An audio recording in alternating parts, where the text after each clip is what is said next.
Je suis Isabelle Lapèze, je suis chargée de mission agriculture-environnement au département du Lot et j'ai en charge la coordination du programme de reconquête des espaces embroussaillés que nous menons en partenariat avec le parc naturel régional des Causses du Quercy. On intervient sur des sites où il y a une volonté locale des acteurs, donc un projet porté par les acteurs, mais qui bien sûr présente un croisement des enjeux, à la fois risque incendie et fermeture du milieu, perte de biodiversité. Je suis Michèle Folichon, je suis présidente de l'AFP Bouziers-Saint-Cyr, la Popie. Je suis aussi adjointe à la mairie de Bouziers et déléguée au PNR-Sécu. À l'origine, ce projet a été mis en place, je pense, par le constat que c'était une nécessité, que les risques d'incendie étaient réels et qu'en plus, on a souhaité pouvoir apporter un complément aux éleveurs, un complément de ressources. Et donc les parcs ont été investis par les éleveurs et les brebis. Et donc maintenant on évolue pour adapter, ajuster les techniques.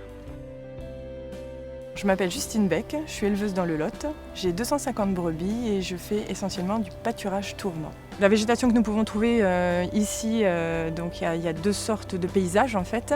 Donc il y a plutôt le côté Causses, où il y a des genévriers, il y a des pelouses sèches, des parcours, des chênaies, des buis aussi.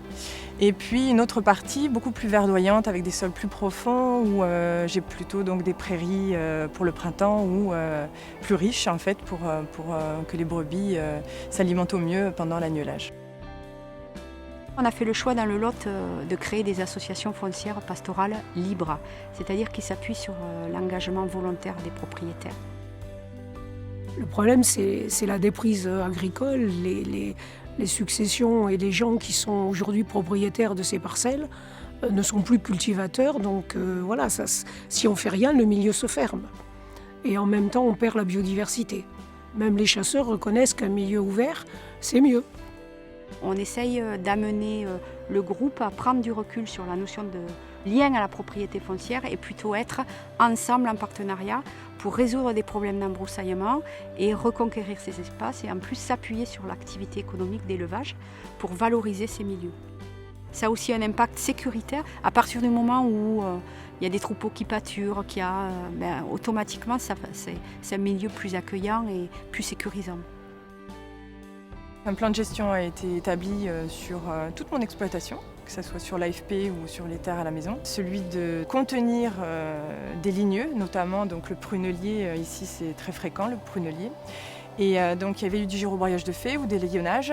L'année suivante, c'est une essence ligneuse qui est très vigoureuse. Donc si on ne le contient pas par le pâturage au bon moment et avec un assez grand nombre de bêtes, on est vite débordé. Donc là, ça fait plus de 5 ans que je fais ce pâturage-là, cette pression pastorale. Et donc aujourd'hui, il y a vraiment de très bons résultats par rapport à ça, en gardant en plus une ressource très intéressante en conservant quand même ces ligneux. Depuis la mise en place du projet, nous nous sommes améliorés, les éleveurs et les propriétaires par défaut, grâce aux apports techniques, les aides qu'on a, l'encadrement qu'on a.